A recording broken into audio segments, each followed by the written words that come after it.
Hello and welcome back to No Bullshit. Today we return to talking about those awful events happening in Minneapolis, Minnesota, and throughout that state and other parts of the country too. But specifically, we're talking more about Minnesota today because the governor recently spoke out and had some pretty interesting things to say and some interesting comments that are coming from the leader of the state that's in total chaos. They've lost control of the city. People are breaking things down and tearing things apart. They basically gave up trying to police them at one point. Now the state cops are in. It's a total mess, and it's interesting now to kind of reflect and see who the leaders there are and why this all happened. I mean, if this kind of leader could say this kind of dumb thing, it kind of makes sense. And we all know this is a very liberal state. It's run by Democrats. The mayor of Minneapolis is Democratic, as is this governor we're about to talk about. His name's Governor Walz, and he recently had an interesting comment about this situation. Let's go ahead and jump right into it. We're going to see a video soon, but first, this part of the article says,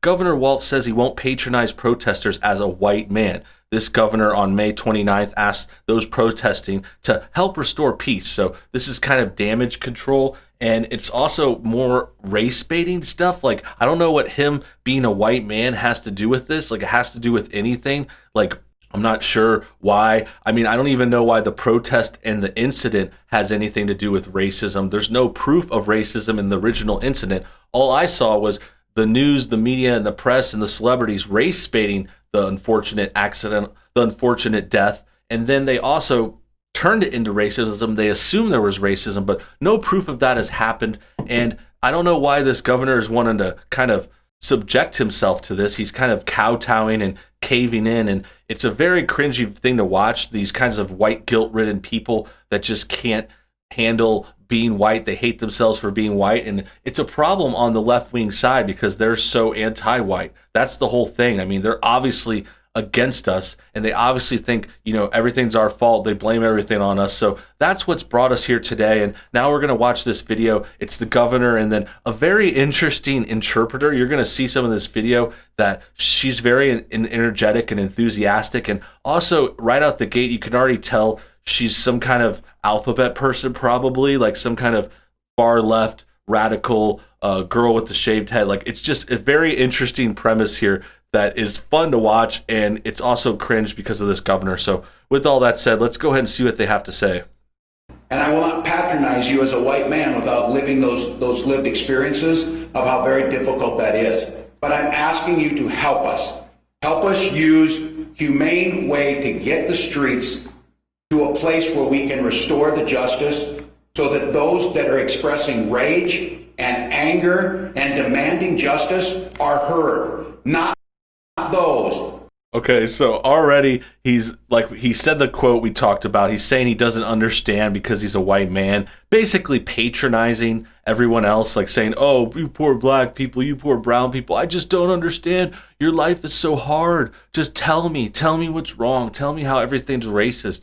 And he's just kind of being this sort of cuck. He's a beta boy. He's left-winger. And the thing is, though, I honestly can't even pay attention because of this interpreter. She is so enthusiastic. I honestly think it's pretty cool because there's so many faces. There's so many, like, she's getting so into it. She's so like, oh, and she's kind of like playing up the interest of the story too. Like, it's kind of putting a context to it. Like, she's showing that, oh, the racism's bad, and then she's like this, and then, oh, white people angry, and then it's like minorities. Like, she has all these faces. It's very, very distracting, but also interesting and funny. And I don't know, are interpreters supposed to be that much with their face? Like, I thought it was more like a hands thing. Like, I didn't realize there was so much face involved. Like, I don't know, maybe that's just this person or my misunderstanding of it. I don't happen to know a lot about sign language and stuff. It's pretty cool, though. It's funny to see this. It's making this speech more interesting, but the greater point, though, isn't good. It's not. This guy is pandering. He's obviously kind of cucking himself as a white man, saying, oh, I don't understand, like, laying down on his sword kind of thing. He's acting like this kind of martyr almost too. But really, you could be a white man and understand what's going on. No, there's no problems with that. It doesn't make sense. What he doesn't understand is how to run a city. I mean, he doesn't understand how to run a state either. This guy is supposed to be the governor of Minnesota, a once great state in this amazing country that's gone down in flames. I mean, I'm very, very sympathetic to those people. I hope that everything turns out better and they can turn it around. But at the same time, if they keep voting in Democrats like this, these people that are awful, I mean, they're asking for it. They're setting themselves up to fail. And it's not just this governor either. I think I'm going to do another video one day about the mayor of Minneapolis. That's more specific to where this started. And he is even worse, actually. He looks a lot like Justin Trudeau in a lot of ways. People compare those two just because they're both so beta as well. They're these liberal kind of beta boys, soy boys, who just look really weak. They always say, oh, I'm a white man, like I'm the worst. And it's just really hard to watch. And I can't stand the whole race baiting part of this. This race baiting needs to stop. And it's even happening in this video we're watching right now. Who throw firebombs into businesses that are communities of colors have worked so hard to build back up areas that were blighted at one time and are thriving because of their entrepreneurship and their hard work.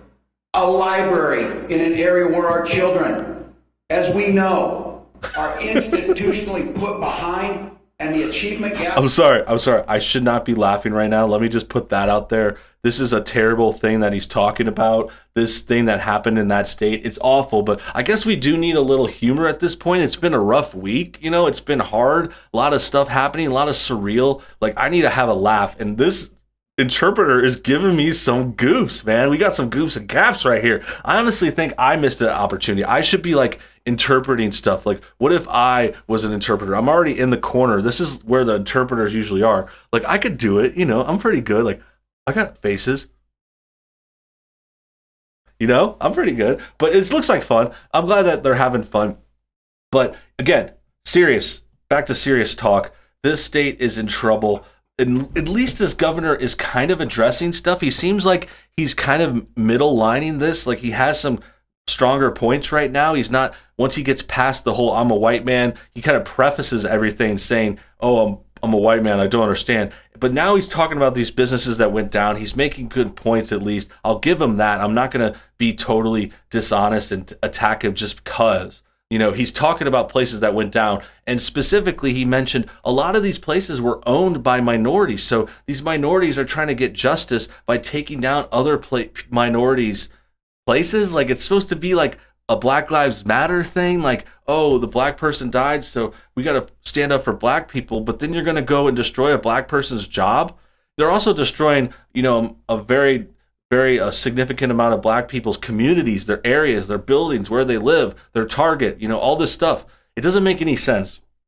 So at least the governor is mentioning that. At least we're getting to that at some point. But he's kind of too bad. He's too far gone. They've already ruined this. They've totally botched this response. I mean, just imagine, oh my God, if there was a Republican in charge, like if this area was run by Trump or something, they would be going all over this. The press would be saying it's the worst response ever. They would be taking him down, saying they should remove these politicians. All that stuff would be happening if this was a conservative, but that won't happen. And that's actually interesting to point out, because a lot of these things, they're not happening in conservative run areas. Like, I have yet to see a conservative area, a regular town or city that had a riot or something bad. I mean, don't quote me on that. I'm sure it could have happened. It's not like all the conservative areas are 100% perfect. But as far as this stuff, it's happening in Minneapolis, Los Angeles, Washington, D.C., Memphis, I believe. These are all liberal-dominated, liberal-run towns, or cities, big cities. I mean, these are liberal-run, Democratic-nominated, elected officials that just are botching these responses. And it kind of reminds me of another incident, because we had the whole pandemic, and that's still actually kind of going on. People forgot about it. No one cares anymore. I mean, social distancing has been thrown out the window. None of these rioters are social distancing. I see this guy in this video in the background. He's still wearing a mask. I mean, I guess that still happens. But yeah, there's still that pandemic, and just reminds me of how the press tried to attack Trump's response to it. Like, Trump pretty much did the best he could, and they try to blame it on him, and it's like nothing compared to how the bad response here for the governor and the mayor of this city and town in Minnesota. Like, why aren't they getting attacked? Like, they obviously let things go. No one even tried to stop these rioters. They just let them go for 2 or 3 days before they even sent in state police. I don't get why they're getting off on this. Well, I actually do get it. They're getting off because they're Democrats, and the liberals run the media, so they're not going to bash their own people. They're going to make excuses. And actually, what's actually happened in a lot of ways, they're trying to blame it on us still. It's ridiculous, I know, but I've seen a few reporters and tweeters say stuff like, oh, this is white nationalists' fault. This is white people's fault. And I'm just like, how? What? The only white people involved are the Antifa protesters. The liberal, white liberals are the ones in Antifa that are starting a lot of these things. They're the ones getting out there and having some more chaos and stuff. And yeah, they don't ever address that. They try to blame conservative whites who are sitting at home watching on TV. They're like, what? How did I do this? For our communities of color is a shame on this state that we continue to admire by talking about and don't repair it. And that tool to help with that burned last night. So I want to just call out very, very clearly, as we put a presence on the street to restore order, it is to open that space to seek justice and heal what happened. Seek justice. Well, we already talked about what the real justice is. They arrested the guy who killed someone. He's getting tried, and he'll almost likely get convicted and go to jail or something. That's the justice.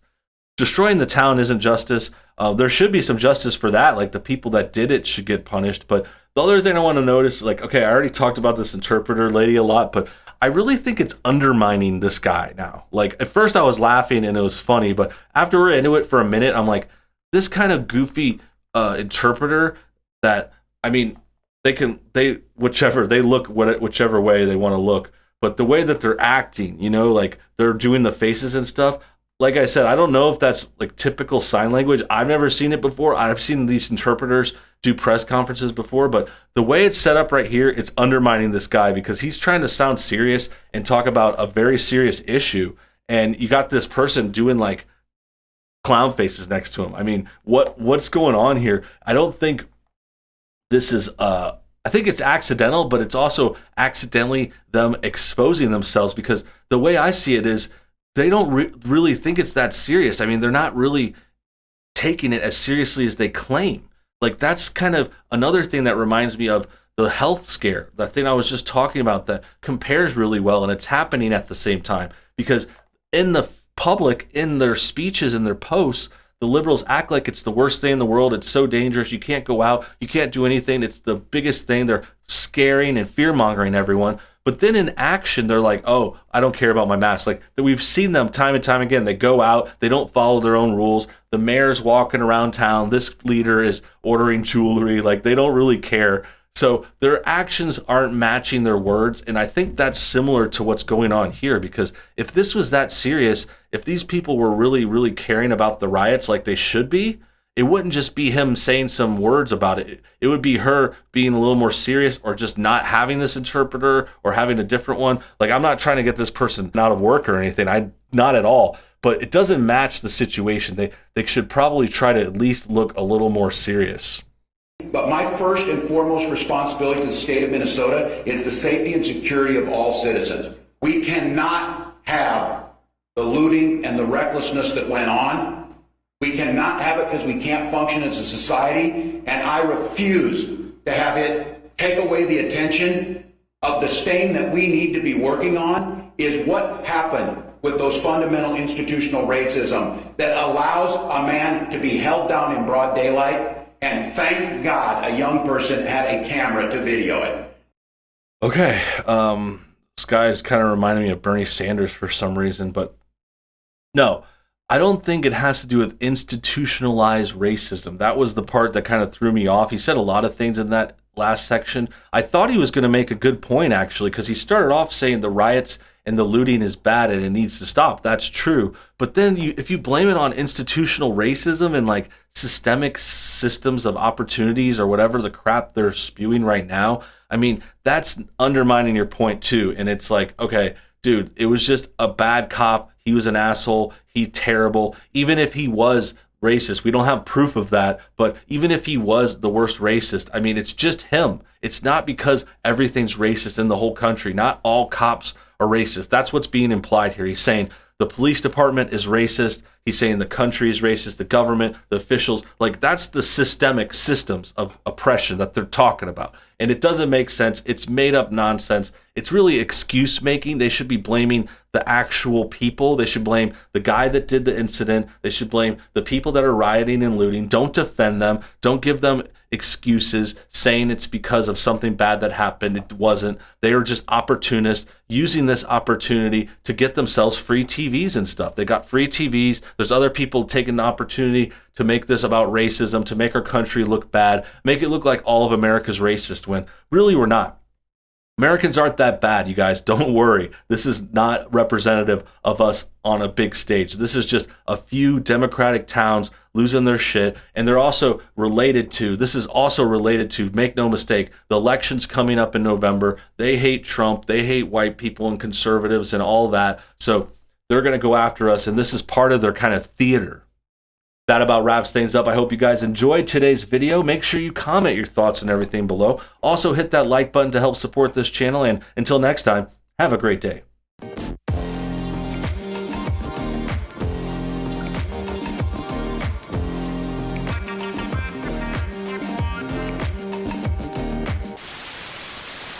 Let me just take a quick moment to talk to you about my second channel. I recently relaunched and revamped No Bullshit 2, and it's now called NoBS News. I'm going to be doing new videos on there almost every day on weekdays, and then weekends we're going to be doing more live streams. So make sure you guys check out that second channel. There's already like say 10 or 12 more videos on there for you to check out right now. So if you want more content, search NoBS News on YouTube or click the link below this video.